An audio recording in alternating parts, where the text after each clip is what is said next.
am back with another December daily. I am finally doing day 5. I have been not able to do anything this week. I've been really super crazy busy with work. It's one of those weeks where everything that should be easy was way more difficult than it should be. So I am just now finally getting to doing my day 5. So I kind of laid it out a little bit. I think the last video I was telling you guys I was going to be doing these ornaments possibly and then hanging them down through here. I think I'm not going to do that, or you know what? I don't know. Maybe I will. I may punch out the different colors because I'm using this red in here. So I may end up doing some different colors. And then right now these do not have anything in the back. I may back them back to back, because what I ended up doing for my day 4, which I didn't show in the video, I was going to put the number 4 in the pocket here, this pocket, but instead I made this piece, which you guys would have seen in the pictures in the video, but it's just the 4. I did some stitching and I stapled it down, and then this is just the back, and I don't mind that looks like that. I like the pattern paper. So this is actually on day 4. And then I did not use this space here. So on the other side, I do have some silver and things like that, but I don't mind the gold so much on this. So what I could do is I could either just keep it with the sequins, or I may punch out some of these and hang them. I'm just not quite sure. That seems like an awful lot in that pocket. Maybe I don't know. Maybe I could kind of offset them a little bit and trim off the edges. But this is kind of a work in progress. I'm not sure if I'm going to end up doing this or just keeping the pocket like this. But I have these little stars that I stamped on vellum and embossed with a gold. I made those at the beginning of the process. So I have the big one and the 2 little ones. I'm going to take this frame that I got from Simple Stories that I used last year, and then one of these little wood veneer stars from the Ali Edward Twin 15 kit. I think I'm going to emboss this in gold. So I'm still thinking about that. And I think I'm going to make this a shaker pocket and use some of the red sequins that came in the Ali Edwards 2015 kit as well. So that is something what I'm planning on doing. And then over here, I like the star paper, except it is a little too white because I have a lot of the creams, and the colors in these photos are a bit more yellowy because of the hardwood floor and the dog's fur.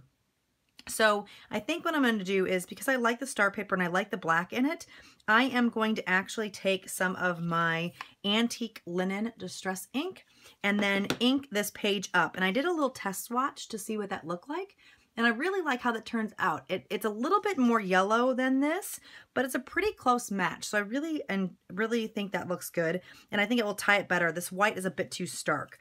So that's kind of where I'm going with this. I'm not sure. I may do a little bit more. I think because this red isn't quite what I like, I'm going to try this Zing embossing powder. It's a red glitter. This I had a lot of trouble with last year, but I'm going to try to put this glitter powder on first, and then I put a detail clear powder over it. What was happening last year is that every time I used this, it would just like kind of come off of everything. So I'm going to see that if I use this on top, if it might be okay.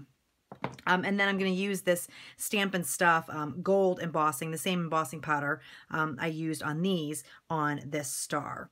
So that's kind of where I'm thinking. I might actually also use this really chunky glitter.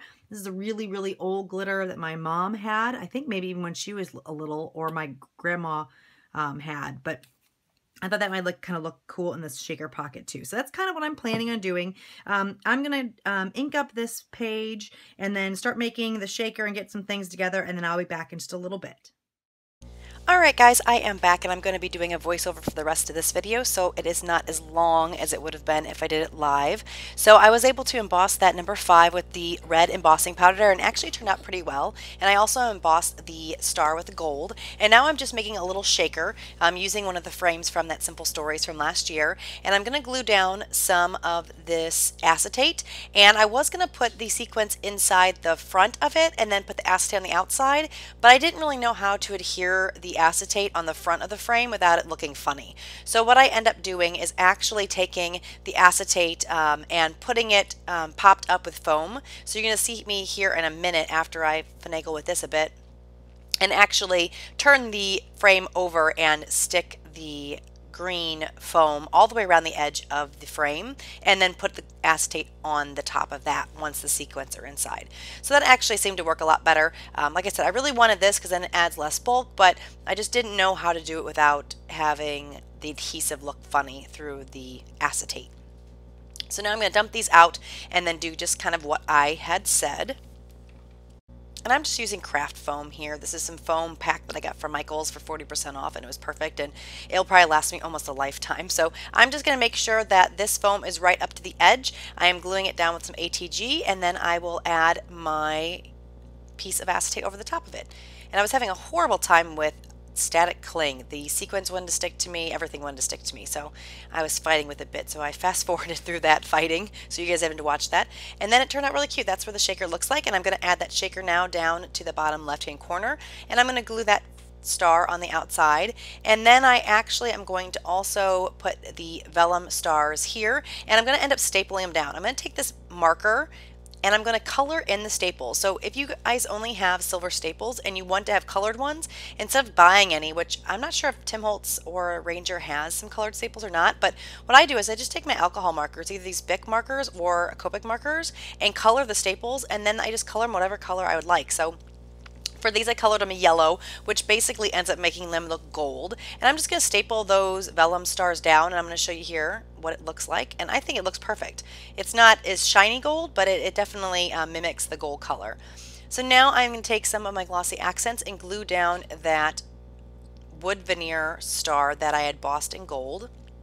And I just wanted something that would stick really well. That frame is a kind of a shiny texture, so I wanted to make sure that the wood would really stick to it nicely. So I am just getting that glue on there, and then I think it would adhere better. This shaker pocket actually is going to stick on the outside of the page protector. It was quite bulky, and I didn't think it would be a good idea to put it on the inside, so I will actually be adhered on the outside. And I'm going to take one of these little word strips, and it says naughty or nice, or naughty and nice list, I'm sorry. My little puppy can be both naughty and nice. He's not really a puppy anymore, but he sometimes acts like it. He likes to chew things up and all that good stuff. So I thought that phrase sticker was appropriate. So now I'm going to work on this side of the layout, and on this one I have that 5, so the picture is not sitting very nicely, so I'm going to end up putting some foam on the back of that picture. But first I'm going to mount these. What I basically did was took some white cardstock. I didn't like how much it was blending into the background. I took some white cardstock, and with that same, what is it, the same ink, sorry, and I inked up the cardstock so it was kind of that antique linen color, or that old-fashioned kind of look, to mimic the colors that are in the papers that are in the pattern papers. So now I'm just going to trim that down. There's a little bit too much paper around it. I'm going to ink up some of the edges because I just wanted to make them look all the same. And like I said, here is where I'm going to put that foam on the back so that it lays flat, because half of it is on the 5 and the other half is on just the paper. So the last touch I'm going to put on this bottom card is another little phrase sticker that says, I think, have a holly jolly Christmas. Yeah, because it was, the girls were out, they went skating, and they had this great time. So I thought have a holly jolly Christmas was appropriate. And I'm just going to tuck that up kind of underneath that top of the 5, and I'm going to glue down my number 5 with my ATG gun. And so that card is going to be pretty much done after I finish that. Once I get done with this, I'm going to start working on the card on the top. And basically I'm just going to mount those same photos just like I did on the bottom photo. I'm going to mount them, and then one is going to go flat to the page and the other one's going to be popped up with a little bit of that foam that I was using earlier. And I just think it looks and adds a little bit of dimension. And I am kind of putting these photos at an angle. They're kind of silly pictures, so I thought having that angle was kind of a whimsical look, and it seemed appropriate for these cards, or these pictures. So I'm going to put some foam towards the top. I am kind of leery about using foam and things like that that are not archival safe. So what I do is try to make sure that I don't get any of the foam on the actual picture itself. I try to make sure the foam is touching only the papers. So that's why I put only the foam towards the top part of that picture. Now I'm going to pull out these vellum stars because I used vellum stars on the other side. I'm going to add them, and I'm also going to tuck in a few sequins here. And for the vellum stars, I think I'm going to staple them as well. And then for the sequins, I'm just going to use some ATG glue to glue those down. And that is the card done. And actually, no, I did not staple them. I actually glued them. So this pocket, I finally decided what I was going to do. I saw Hannah Lemieux. She's on the Crafty Maven. She has her own YouTube channel. Take one of these pocket pages that has the long skinny strip, and she took her fuse tool and made little, I guess they're about 2 by 2, yes, 2 by 2 squares, and all the way down the side. So what I decided to do is take pattern paper for 2 of the squares and back them back to back so that the pattern paper matched the colors that were in the side on the other side of the layout as well as this side.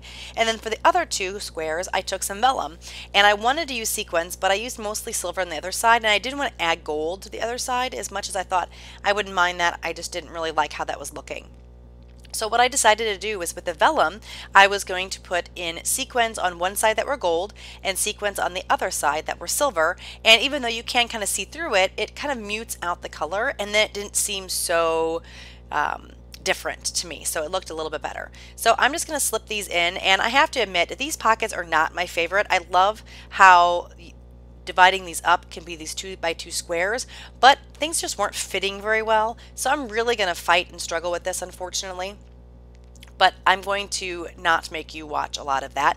And when I went and after I put the sequins in, I did fuse the side or the right side of those 2 by 2 pockets so the sequins wouldn't fall out. And my fuse tool melted a lot of the plastic on the 4 by 4 squares, and I don't know, I was just having lots of problems. It probably is because I haven't used it a lot, but things just weren't staying where I wanted them to, so I was having lots of problems. So that's the finished product. You can see that the sequins are in those vellum pockets, and I'm just going to slip these other 4 by 6 photos in the sleeve on the right and then glue this frame down. So like I said, I think it was a lot of user error when it came to using the fuse tool and just inexperience, but I love the idea. I just need to probably practice a little bit more and just realize how my fuse tool is going to work, and possibly not have had that paper in there while I was trying to do the fuse. So I don't know, that's just some tips. I just need to play with that. It turned out pretty well. I'm not probably the biggest fan of this pocket just because I was having so much trouble, but I love this side. So I want to thank you guys so much for joining me. I will see you guys again very, very soon. Talk to you again. Bye-bye.